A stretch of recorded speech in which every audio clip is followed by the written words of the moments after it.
సర్వశక్తిమంతుడైన దేవుని పేరిట మీ అందరికీ శుభాభివందనములు తెలియజేసుకుంటున్నాను. జీసస్ను క్రియేషన్ మినిస్ట్రీస్ ద్వారా ఈ రీతిగా ప్రతిరోజు అనుదిన ఆహారమును మీతో పంచుకోవడానికి దేవుడిస్తున్నటువంటి కృపను బట్టి దేవుని నామానికి ఎనలేని కృతజ్ఞతలు. వాక్య ధ్యానంలోనికి మనం వెళ్దాం. 1 సమూయేలు 17వ అధ్యాయము 26వ వచనం. జీవము గల దేవుని సైన్యములను తిరస్కరించుటకు ఈ సున్నతి లేని ఫిలిస్తీయుడు ఎంతటివాడు? ఏలా లోయలో ఏదో పర్వతము వచ్చి నిలబడినట్లు అనిపించే ఒక పెద్ద ఆకారం. గొల్లియాతు యొక్క సవాలు వెన్నులో వణుకు పుట్టిస్తుంది. అగ్ని రూపం కలలో కూడా భయపడుతుంది. ఇశ్రాయేలుల యుద్ధ శూరులంతా గుడారులకే పరిమితమైపోయారు. కారణం గొల్లియాతు యొక్క సవాలు విని అతని సవాలు స్వీకరించగలిగే ధైర్యం కానీ సాహసం కానీ ఎవరూ చేయలేదు. దేవుని సైన్యానికి 40 రోజులు ఘోరమైన అవమానం. యుద్ధంలో ఉన్న అన్నల క్షేమ సమాచారం కోసం ఎలా లోయలోనికి వచ్చాడు ఓ చిన్న గొర్రెల కాపరి. గొల్లియాతు విసిరిన సవాలు తన చెవిని పడింది. శూరులైన ఇశ్రాయేలీయులు పారిపోవడం తాను చూచాడు. జీవముగల దేవుని సైన్యములను తిరస్కరించుటకు ఈ సున్నతి లేని ఫిలిస్తీయుడు ఎంతటివాడు? రోషం పుట్టుకొచ్చింది. అయితే అతని అన్నలు అనరాని మాటలు అన్నారు. రాజైన సౌలు గారేమో నీవు బాలుడవు, నీకు బలము చాలదు అని అన్నారు. దానికి దావీదు సింహం యొక్క బలము నుండి, ఎలుగుబంటి యొక్క బలము నుండి నన్ను రక్షించిన యెహోవా ఈ ఫిలిస్తీని చేతిలో నుండి కూడా నన్ను విడిపిస్తాడు అని విశ్వాసముతో చెప్పాడు దావీదు గారు. ఏటిలో దిగి 5 సన్నని రాళ్లను ఏరి ఒడిసెల చేత పట్టుకుని రణరంగంలో అడుగుపెట్టాడు.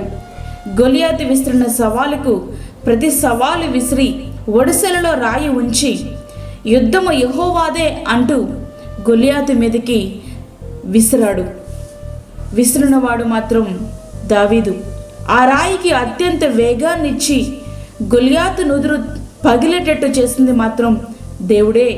కన్ను తెరిచి మూసే లోపు, ఏం జరుగుతుందో అర్థమయ్యే లోపు పర్వతం లాంటి శత్రువు పేక మేడలా కూలిపోయాడు. ఒక్క వేటుతో గొల్లియాతు తల మొండమై వేరైపోయింది. ఇరుపక్షాల సైన్యులు ఉత్కటంగా చూస్తూ ఉండగా గొల్లియాతు తలను దావీదు చేత పట్టుకుని తన తలను పైకెత్తి చూచే లోపు ఫిలిస్తీయులు పరారైపోతున్నారు.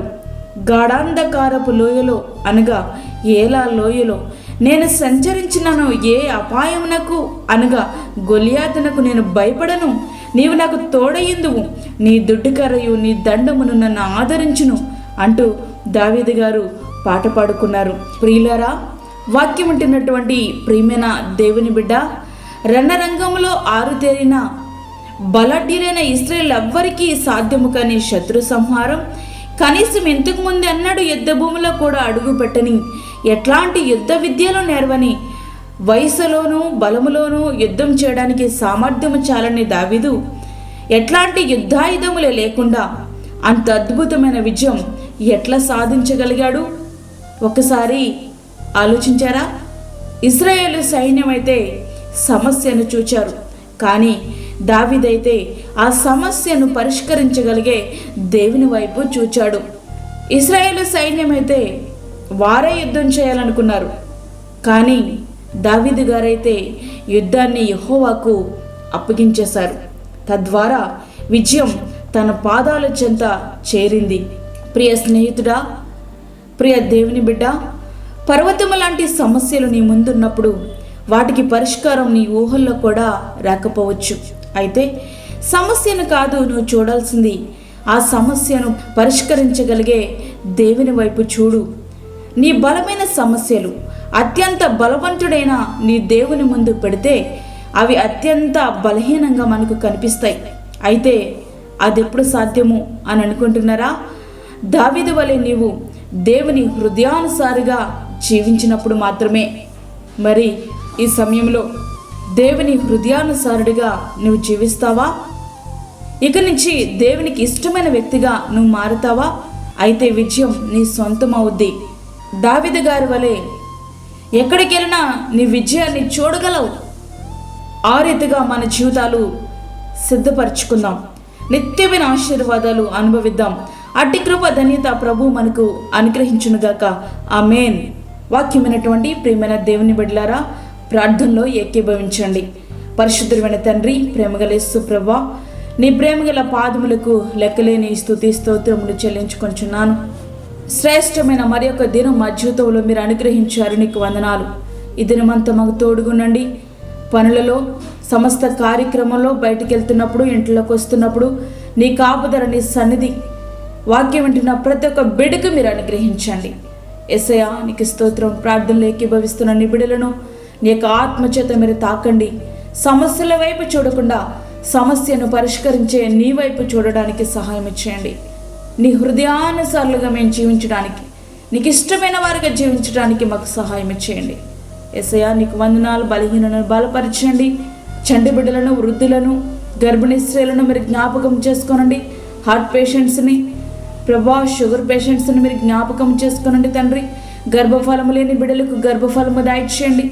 అప్పుల బాధలతో ఇబ్బంది పడిచిన నీ బిడ్డలకు నీ యొక్క ఆశీర్వాదాలు వారికి అనుగ్రహించండి తండ్రి. నీకు వందనాలు. అలాగే ప్రభా, దూరదేశంలో ఉండి వాక్యం అంటున్న నీ బిడ్డలకు కావలసిన నీ కృపను దయచేయండి.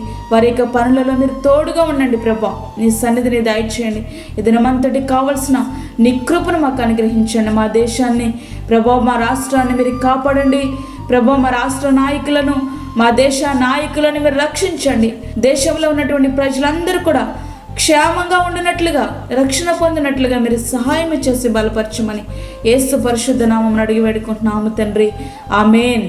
ఈ యొక్క వర్తమానములు మీ బంధువులకు, మీ స్నేహితులకు షేర్ చేయండి. దేవుని పనిలో మీరు కూడా పాలిభాగస్తులు కండి. అదేవిధంగా మీ ప్రార్థన అవసరతలు మాకు తెలియచేయండి. మా ఫోన్ నెంబర్ 9177377559.